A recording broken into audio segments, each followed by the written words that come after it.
Pada tahap telofase 2 ini, benang-benang spindle itu akan menghilang, di mana pada tahap anafase 2 itu masih ada benang spindle, namun di telofase 2 ini benangnya sudah menghilang.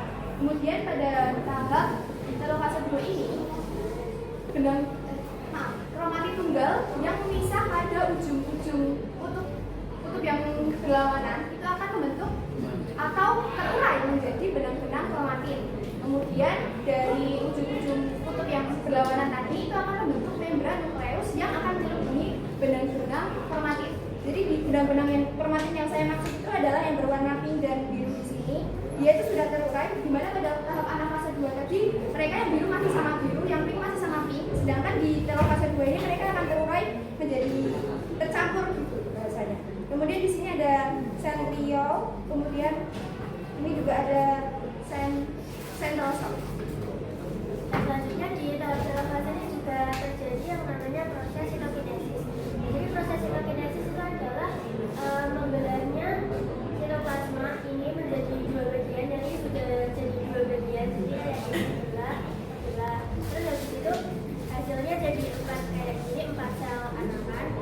Jadi yang dimana sel ini bersifat haploid. Jadi ini tuh benang-benang awalnya, terus ini ada terbentuk nukleus atau inselnya. Jadi sekian presentasi dari kami. Wassalamualaikum warahmatullahi wabarakatuh. Saya Kevin Dasarsulo, saya absen 15. Saya ingin menceritakan telofase 2. Nah, telofase 2 merupakan tahap akhir dari semua proses yang terjadi. Pada tahap ini, benang-benang spindle menghilang. Masing-masing kromatin yang sudah memisah pada anafase 2 akan berkumpul di kutub sel yang berlawanan. Kromatin yang berada pada kutub berubah menjadi benang-benang kromatin. Masing-masing kutub akan membentuk membran nukleus yang menyerupungi benang-benang kromatin. Di telofase 2 ini juga terjadi sitokinesis.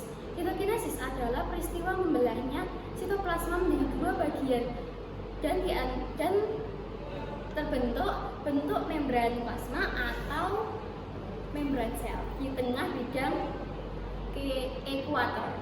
Nah, hasilnya nanti akan terbentuk 4 sel anakan yang bersifat haploid. Kemudian saya juga akan menjelaskan nama-nama yang ada di telofase 2. Di sini ada membran nukleus, di sini ada benang kromatin, di sini ada centrosome. Kemudian di sini juga ada benang kromatin, di sini ada membran nukleus dan di sini ada nukleus. Sekian presentasi saya. Terima kasih.